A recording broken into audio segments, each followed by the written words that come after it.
Nós intitulamos como tema das nossas reflexões, Filhos de Demônios, porque nós vivemos um tempo de superficialidade do Evangelho.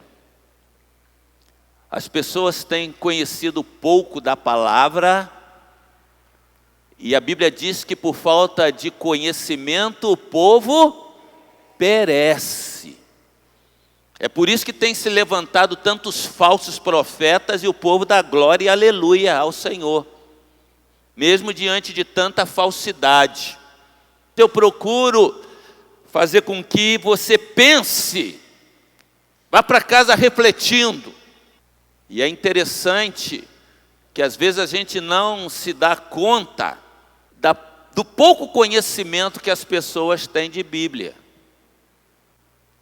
Eu citei o livro de Enoque como um livro apócrifo. E alguém me fez essa pergunta: o que é apócrifo, pastor? O apócrifo significa algo oculto, escondido. Há em torno de 130 livros apócrifos do Velho e do Novo Testamento.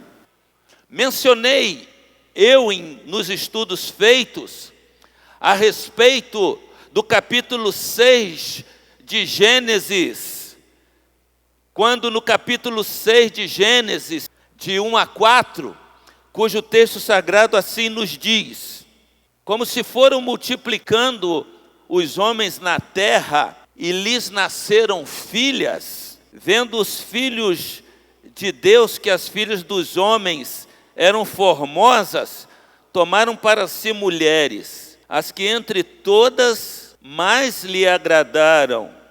Verso 3: então disse o Senhor: o meu espírito não agirá para sempre no homem, pois este é carnal, e os seus dias serão 120 anos. Ora, naquele tempo havia gigantes na terra, gefilins, como dizem algumas traduções. E também depois, quando os filhos de Deus possuíram as filhas dos homens, as quais lhes deram filhos. Estes foram valentes varões de renome na antiguidade. Viu o Senhor a maldade do homem, que a maldade do homem havia se multiplicado na terra e que era continuamente mal todo o desígnio do seu coração. Então, os filhos de Deus é uma referência aos anjos, porque toda vez na Bíblia que encontramos menção aos filhos de Deus, essa menção é feita aos anjos. Prova disso, se você abrir a sua Bíblia aí no livro de Jó, no capítulo 1, o verso 6 diz assim: num dia em que os filhos de Deus vieram apresentar-se perante o Senhor. Quem eram os filhos de Deus então? Os anjos. Veio também Satanás entre eles. Essas referências dizem respeito ao encontro de Deus com seus anjos. Agora eu quero que você abra ainda aí no livro de Jó, no capítulo 38.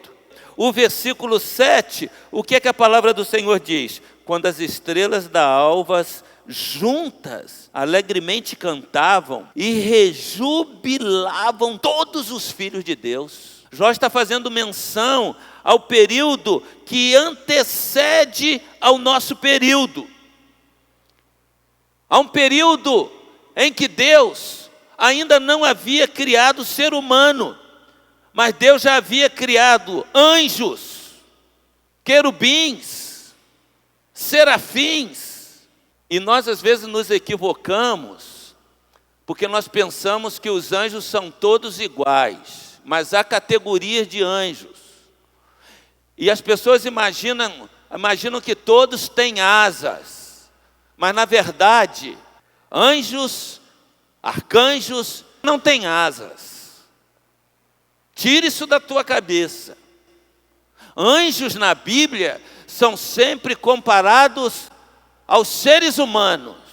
Possivelmente, Querubins têm asas. Serafins, uma outra categoria, possivelmente são seres abrasados, como labaredas de fogo, que nós não sabemos muito bem explicar, mas que a própria Bíblia faz menção a eles. Prova disso é que o profeta Isaías, o que ele diz no capítulo 6? E um dos serafins veio voando e me tocou com uma brasa viva. Os serafins. Então, anjos e arcanjos, todas as vezes que se manifestam ou que se manifestaram, porque muitas pessoas ficam perguntando, por que os anjos não se manifestam hoje? Porque Deus fez as coisas de tal maneira que elas não acontecem em todo o tempo. Elas acontecem em determinado tempo.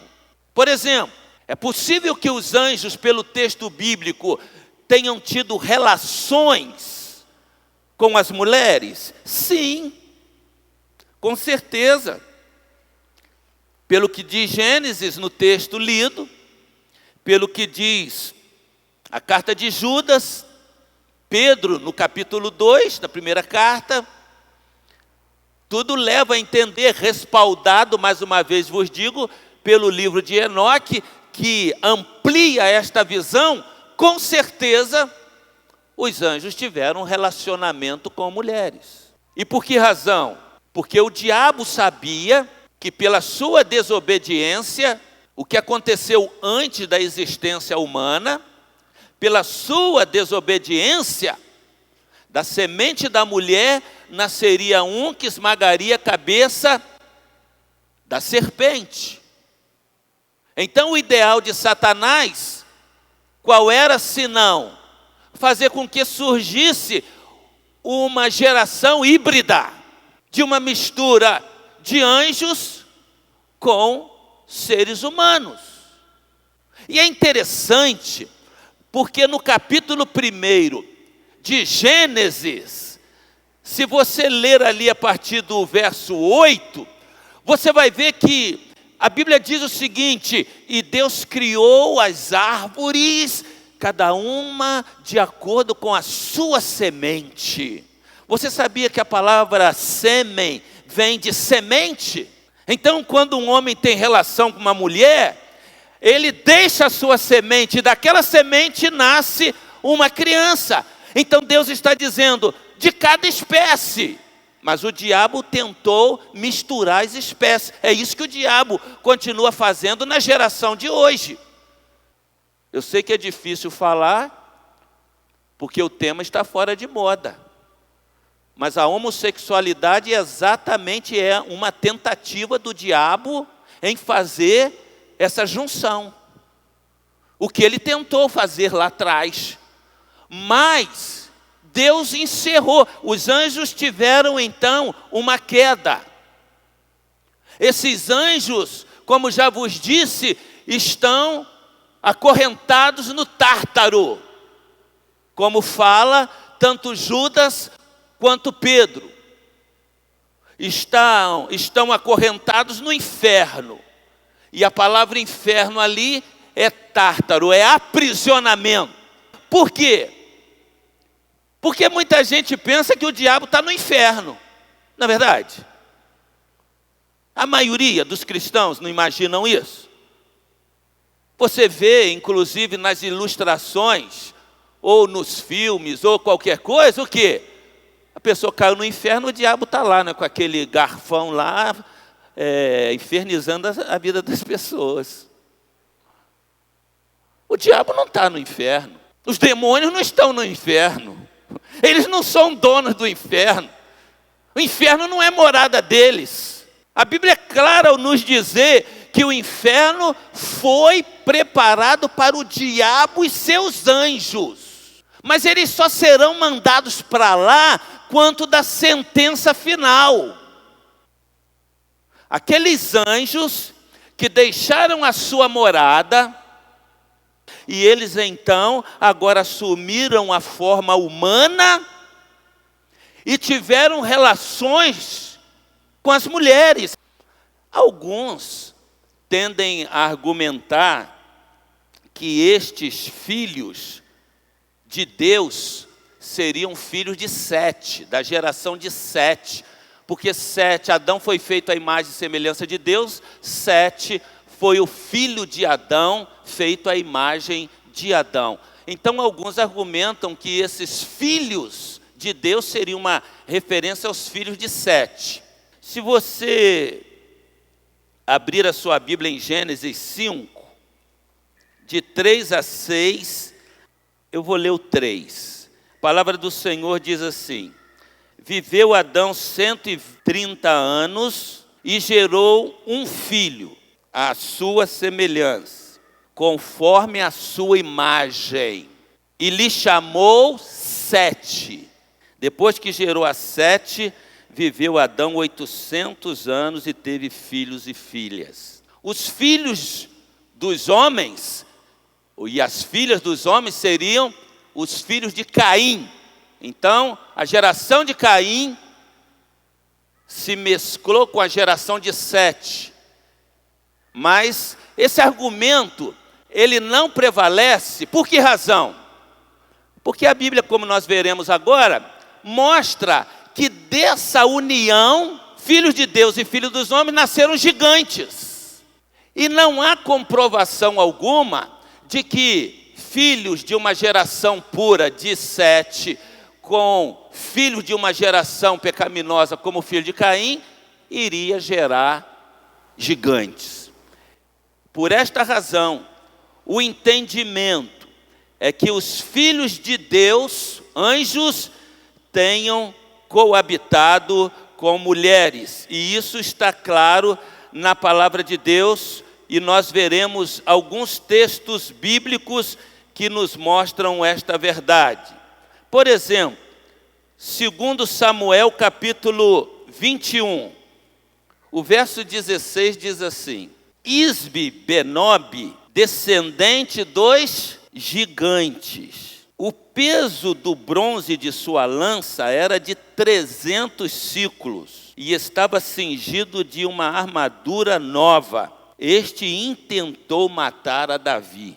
A partir do verso 18. Depois disto, houve ainda em Gobe outra peleja contra os filisteus. Então, Sibecai, o Uzatita, feriu Asaf, que era descendente dos gigantes. Houve ainda em Gobe outra peleja contra os filisteus. E Elanã, filho de Jaare-Oregim, o belemita, feriu a Golias, o geteu, cuja lança tinha haste como eixo de tecelão. Houve ainda outra peleja, então foi em Gate, onde estava um homem de grande estatura, que tinha em cada mão e em cada pé 6 dedos, 24 ao todo. Também este era descendente dos gigantes. Então, meus amados, o que a Bíblia mostra é que houve uma geração de gigantes. E é por esta razão, exatamente, que veio o dilúvio. Porque Deus viu a maldade do coração do homem. E a intenção do dilúvio, Jesus vai fazer menção disso em Mateus capítulo 24. Assim como nos dias de Noé, casavam, davam-se em casamentos, e o texto de Jesus está falando sobre esse relacionamento filhos de Deus e filhos dos homens. Desses relacionamentos surgiram gigantes. E daí, inclusive, para os especialistas, a explicação das grandes construções que os cientistas não conseguem explicar. Porque naquela época, homens dotados de maior inteligência, e só pode-se concluir que isto foi possível dessa junção anjos e seres humanos, homens com uma inteligência apurada, que num tempo em que não havia a ciência moderna, tudo era feito cientificamente preciso, com qualidade, construções absurdas. Pedras de 500 quilos eram colocadas para construções enormes como as que conhecemos ainda hoje, como as pirâmides do Egito, e tudo feito com precisão. Segundo os relatos bíblicos, e teríamos aqui uma infinidade de textos para mostrar a este respeito, aqueles homens não eram homens como hoje alguém que tenha mais de 2 metros de altura, 2,5 metros, 2,60 metros, que seriam homens grandes. Eram homens de 5 metros, como Gog. E a história bíblica registra sobre isso. E exatamente por essa invasão, e prestem bem atenção no detalhe, porque estamos falando de anjos, mas de anjos decaídos.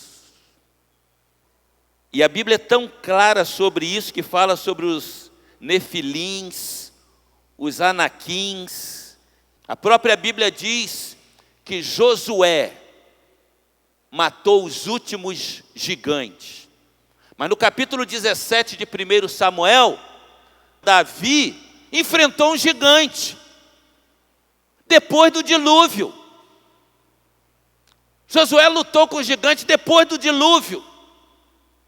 Na verdade, não se sabe explicar precisamente porque ainda depois do dilúvio havia gigantes.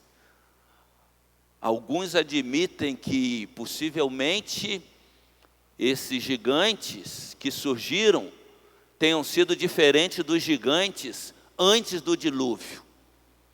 Mas há os que admitem que eram gigantes como os de antes do dilúvio, possivelmente por contaminação das noras de Noé, mas são apenas estudos feitos.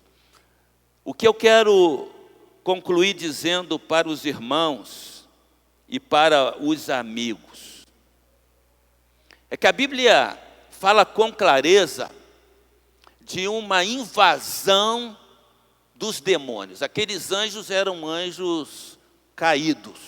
Por isso, o texto de Judas e de Pedro diz que o Senhor os acorrentou no Tártaro. Eles não estão no inferno, apesar do texto na sua Bíblia falar inferno. Eles estão aprisionados. E possivelmente, conforme Apocalipse, no capítulo 9, no final dos tempos, a Bíblia fala que eles serão soltos.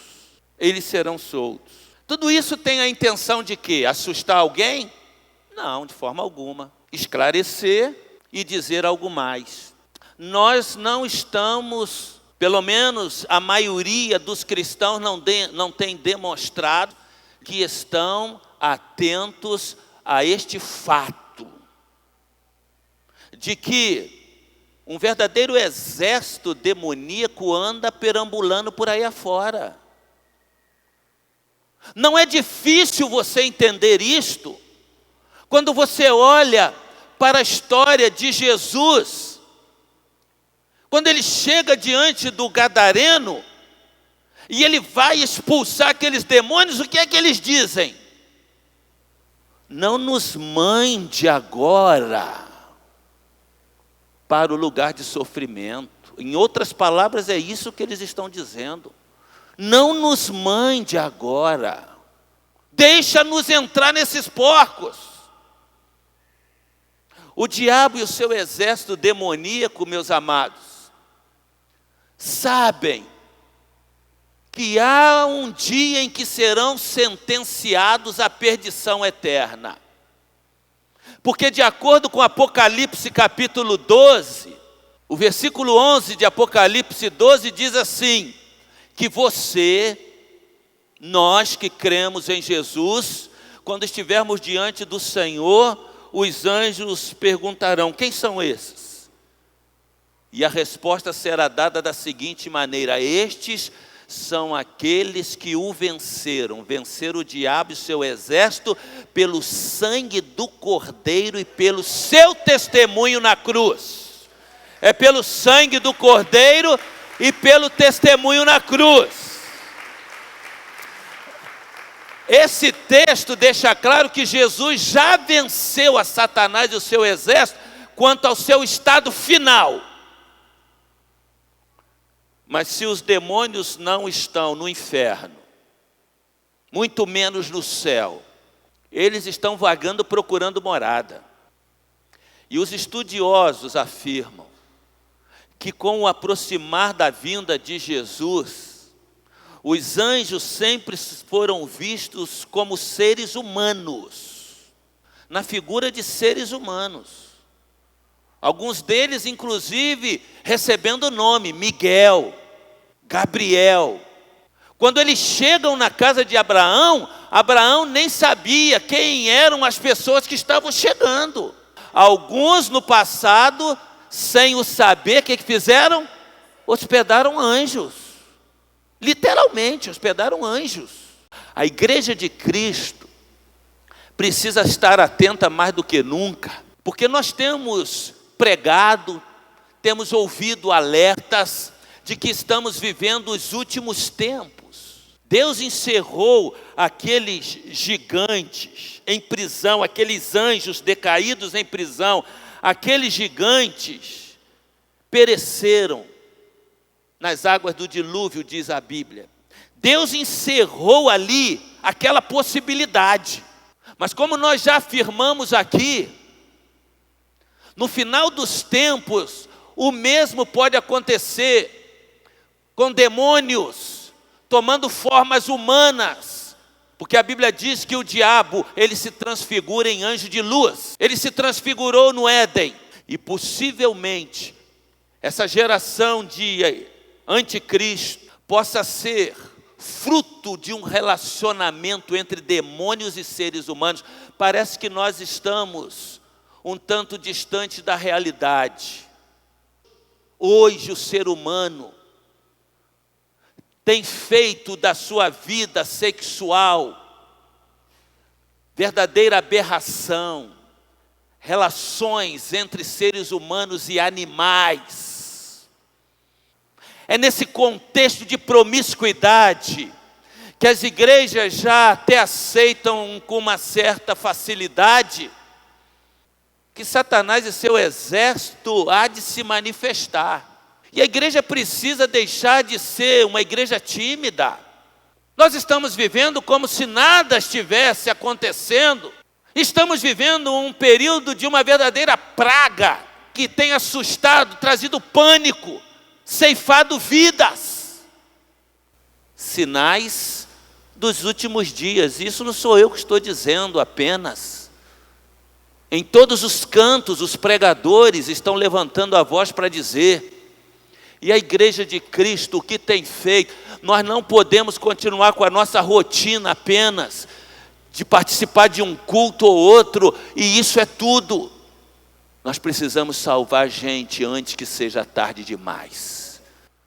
E nós só vamos conseguir isto quando estivermos verdadeiramente ligados no fato de que é uma realidade. O fim se aproxima, Jesus está à porta, o diabo está à solta. Quantas famílias estão infernizadas? Infernizadas pelas drogas, desiludidas. O diabo tem entrado na vida de muitas famílias. Pessoas consideradas crentes em Jesus, ficando endemoniadas, possessas. A igreja precisa acordar, meus amados. Esse é o tempo que a igreja precisa se levantar como voz profética para dizer que há esperança para os desesperançados. Deus precisa de você, Deus precisa de mim, Deus precisa da igreja nesse tempo para anunciar que a verdadeira esperança está única e exclusivamente na pessoa de Jesus Cristo. Que o diabo tem procurado enganar as pessoas e tem conseguido êxito no seu intento, como enganou Eva no jardim do Éden. Tem levado as pessoas para viver uma vida tão distante de Deus que os males cada vez mais se avolumam Os governos não sabem o que fazer, a sociedade entra em pânico. O objetivo desses temas que eu tenho trazido, apesar de polêmicos, não é para você ficar sem dormir. É para você ver o que o diabo já fez, o que está fazendo e o que fará.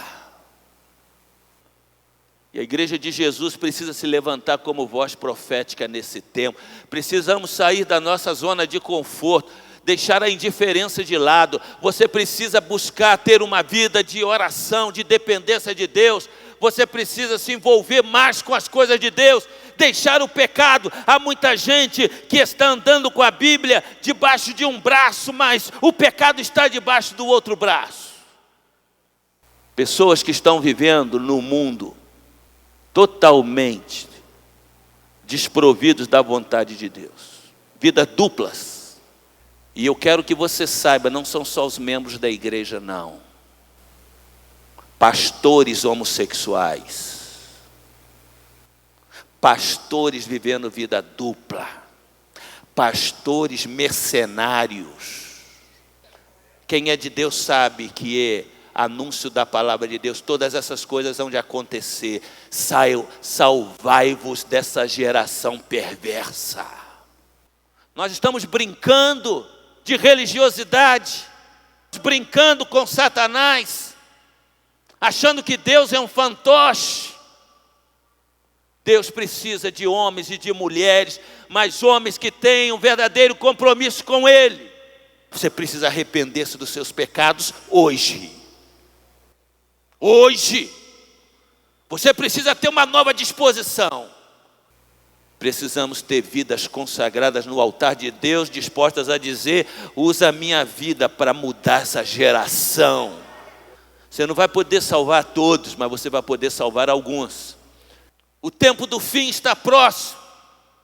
Amigos, familiares, vizinhos estão se perdendo. E a igreja de Cristo não pode apenas assistir o que está acontecendo. Deus precisa de você.